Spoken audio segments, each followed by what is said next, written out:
first and foremost thing people need to keep in mind when approaching any abandoned mine is to stay out and stay alive. That's the best policy.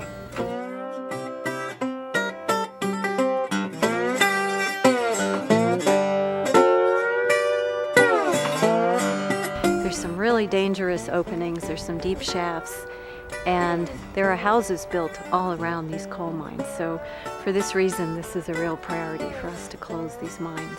Even things that look relatively benign can trap you if you're not careful.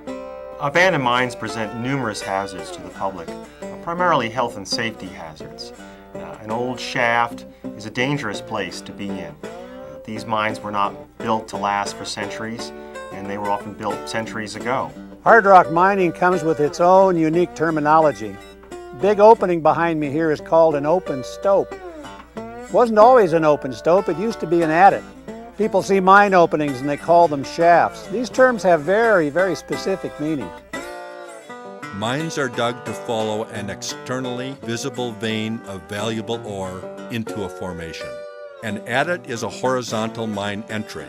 The opening to an adit is referred to as a portal. An adit can become a tunnel if it is open at both ends. The top of an adit is referred to as the back, and the sides are referred to as the ribs. Miners often dug directly down to follow a vein. A shaft is a vertical mine feature. The opening to a shaft is referred to as a collar.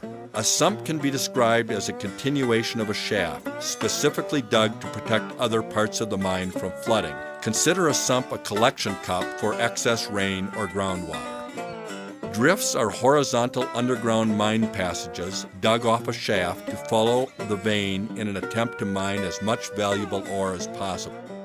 A winze is a shaft dug within an adit or drift to explore the lower level of ground for ore below the original vein. If an adit or drift is successful in following a vein to a large ore body, a stope will be made by removing all the available ore. The resulting stope can resemble a cavern. Larger stopes are often referred to as ballrooms. If a stope reaches the surface, it is referred to as an open stope. This shaft is only 35 feet deep. If a person were to fall in, they could get seriously injured or even killed. And a cry for help would just not be heard in this remote location. People seem to be fascinated by those, and they want to get up and look down on them or throw something down on them. And should they slip and fall in it, it's going to be a disaster.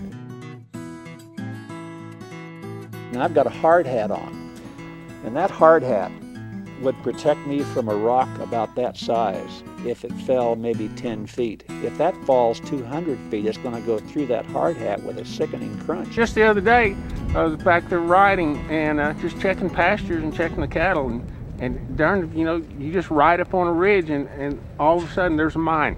It just surprised me because it was there. I thought I knew where every mine on this place was, but I was wrong. You have to assume that they're not at all usable.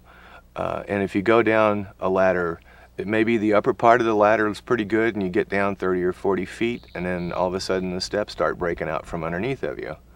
Or you get down to the bottom and then you try to come back out and the steps start breaking as you try to go up and you can't get back. Well, they didn't protect those winzes oftentimes. Somebody walks in an abandoned mine, they're typically looking up at the back or the rib. Most of the deaths that we have in abandoned mines are from people walking in, looking at the back or the rib and falling to their death down a winze. Well, there's a risk anytime you're around an abandoned mine, such as roof collapsing on you, because they use dynamite and that cracked the rock. And the miners put a post to hold that roof up. But over the time that the mine is abandoned, those posts tend to rot. And that roof will fall down someday and kill whoever's underneath it. Light is a critical thing. Simple tasks like moving 25 feet become incredibly complex. Now, oftentimes what will happen is when you lose light underground, you panic.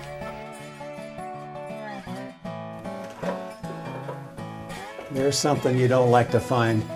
There's a whole box of old dynamite.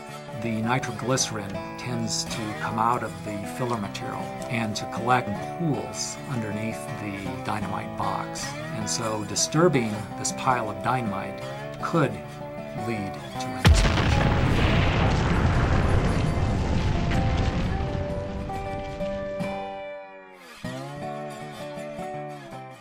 Because of their policy of always putting together a history of the mine that they're going to work on, they've also contributed substantially to our understanding of mining history in New Mexico. As I think of all the state agencies that are involved in historic preservation, AML has truly, as a consequence of its policy, it has contributed substantially to our understanding of the evolution of mining in New Mexico.